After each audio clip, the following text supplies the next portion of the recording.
पालघर जिल्ह्यात आज सकाळपासून सुरू असलेल्या संततधार पावसामुळे अनेक ठिकाणी वाहतुकीवर परिणाम झालाय।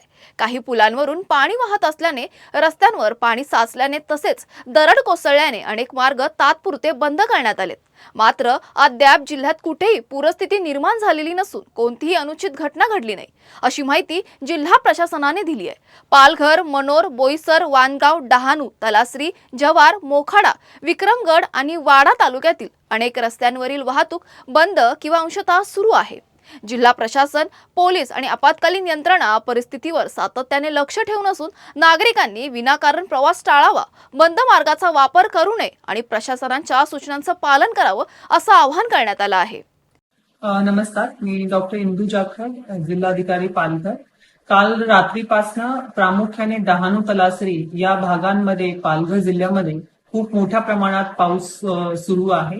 या अनुषंगाने बरेचसे रस्ते जे आहेत जिल्ह्यातले ते पाण्याखाली गेलेले असल्यामुळे काही ठिकाणी संपर्क तुटलेला आहे। या पार्श्वभूमीवर आपण रात्रीच एनडीआरएफची इथे उपलब्ध एक तुकडीच्या अनुषंगाने बचाव कार्य सुरू केला होता। त्यासोबतच सकाळी एक एनडीआरएफची तुकडी ऍडिशनली आपल्या जिल्ह्याला उपलब्ध करून देण्यात आलेली आहे आणि ती तलासरी आणि डहाणू दोन्हीकडे एक एक एनडीआरएफची तुकडीच्या मदतीने तसेच स्थानिक प्रशासनाच्या मदतीने बचाव कार्य सुरू आहे। आपले जे दोन धरण आहेत डहाणू तलासरीमध्ये, तुळजे आणि धामणी, दोन्ही धरणामध्ये मोठ्या प्रमाणात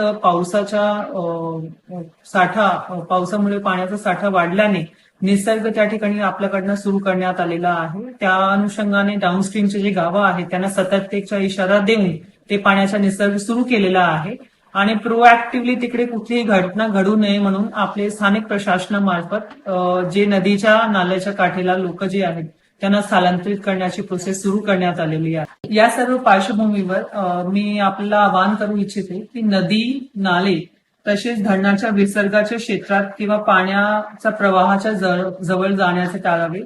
सोबतच अनावश्यक प्रवास जो आहे ते कुठेही करू नये। पर्टिक्युलरली बंद केलेले रस्ते आणि पूल यांच्यावरून प्रवास करू नये। जे काही इन्स्ट्रक्शन्स आपल्याला स्थानिक प्रशासनामार्फत दिले जातील त्यांचे काटेकोरपणे पालन करावे आणि कुठलीही अनुचित परिस्थिती उद्भवल्यास तुमच्या स्थानिक प्रशासनाला कॉन्टॅक्ट करावे। यासाठी आमचे तलाठी, पोलीस पाटील, ग्रामसेवक आणि पोलिसांचे कर्मचारी सर्व ठिकाणी तैनात आहे। कुठलीही अडचण असल्यास त्यांना संपर्क करून आम्हाला योग्य ती माहिती पोहोचावी जेणेकरून बचाव कार्यास मदत होऊ शकेल। धन्यवाद।